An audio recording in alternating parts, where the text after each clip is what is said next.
네, 안녕하세요. 이변은 이따 이동현 변호사입니다. 예, 오늘은 아동학대로 신고를 당했다면 어떻게 대응해야 되는지에 대해서 알아보도록 하겠습니다.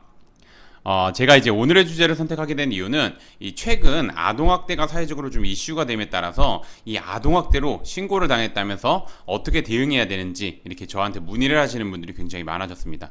예, 그래서 그거에 대해서 간략하게나마 답변을 드리고자 오늘의 주제를 선택해 보았습니다.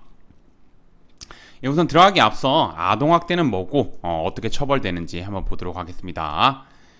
아동학대는 보호자를 포함한 성인이 아동의 건강 또는 복지를 해치거나 정상적 발달을 저해할 수 있는 신체적, 정신적, 성적 폭력이나 가혹행위를 하는 것과 아동의 보호자가 아동을 유기하거나 방임하는 것을 의미합니다. 그래서 행위 태양이 이 두 개 있다는 거 잘 알아두셨으면 좋겠고, 그 다음에 이 아동학대 관련해 가지고 처벌 규정이 있는데 아동복지법이랑 아동학대 범죄의 처벌 등에 관한 특례법 이렇게 있습니다. 그래서 보시면 아동복지법은 아동을 매매하는 행위를 한 경우 10년 이하의 징역, 그 다음에 아동에게 음란한 행위를 시키거나 이를 매개하는 행위 또는 아동에게 성적 수치심을 주는 성희롱 등의 성적 학대를 한 경우에는 10년 이하의 징역 또는 1억 원 이하의 벌금에, 그 다음에 아동의 신체에 손상을 주거나 신체의 건강 및 발달을 해치는 신체적 학대행위를 하거나 아동의 정신 건강 및 발달에 해를 끼치는 정서적 학대행위 등을 한 경우에는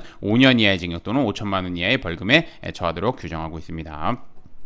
그리고 아동학대 범죄의 처벌 등에 관한 특례법은 아동학대 범죄를 범한 사람이, 그러니까 요런 거를 이제 범한 사람이 아동을 살해한 경우 사형, 무기 또는 7년 이상의 징역에, 아동의 생명에 대한 위험을 발생하게 하거나 불구불치, 불구 또는 난치에 질병에 이르게 한 경우에는 3년 이상의 징역에 처하도록 규정하고 있습니다. 보시면 아시겠지만 처벌 규정 굉장히 높게 규정되어 있다는 거 잘 알아두셔야 됩니다.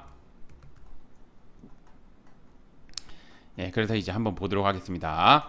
아동학대로 신고를 당했다면 한번 보면 뭐 억울한 경우가 있고 실제 아동학대를 저지른 경우가 있겠죠. 그럼 억울한 경우부터 보겠습니다. 억울한 경우는 피해자는 CCTV 영상, 주변 사람들의 진술 등 객관적인 자료를 바탕으로 뭐 아동의 건강 또는 복지를 해치거나 정상적 발달을 저해할 수 있는 신체적, 정신적, 성적 폭력이나 가혹행위 등을 한 사실이 전혀 없다는 점에 대해서 법률적인 관점에서 합리적으로 주장해야 합니다. 일반적으로 되게 감정적으로 저는 그런 사실이 없어요. 저는 그런 사실이 전혀 없어요. 뭐 이렇게 말씀하시는 분들이 많은데, 그렇게 이제 감정적인 대응보다는 이제 뭐 여러 객관적인 자료를 바탕으로 이렇게 뭐 간접적인, 뭐 직접적인 증거가 없다 하더라도 간접적인 증거도 확보해서 그런 거를 바탕으로 해가지고 이제 아동학대를 한 사실이 없다는 점에 대해서 법률적으로 주장을 해야지 이제 말 그대로 혐의를 벗을 수 있습니다.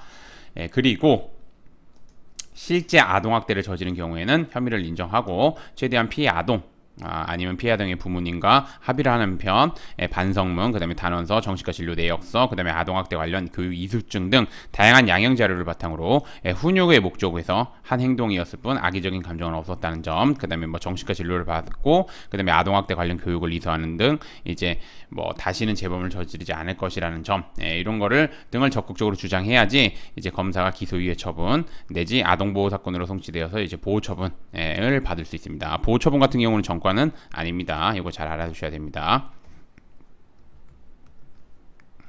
그래서 요거는 제가 진행했던 사건이고 아동학대 사건이고 행위자에 대해서 보호 처분을 하지 않는다. 이건 불처분 받았던 사건입니다. 그러니까 일반 형사재판으로 보시면 이제 무죄를 받았던 사건이나 뭐 무죄라고 볼 수도 있는데 보면은 그냥 이제 요거는 행위는 인정되는데 이제 뭐 관련해 가지고 이제 뭐 그 피해 아동이 처벌을 원하지 않는다는 의사도 표시했고, 그 다음에 이제 반성하고 있는 것도 좀 적극적으로 보였고, 교육 이수도 하고 뭐 이런저런 등 것들을 좀 했습니다. 그래서 이제 처분을 하지 아니한다 이렇게 나왔던 부분입니다.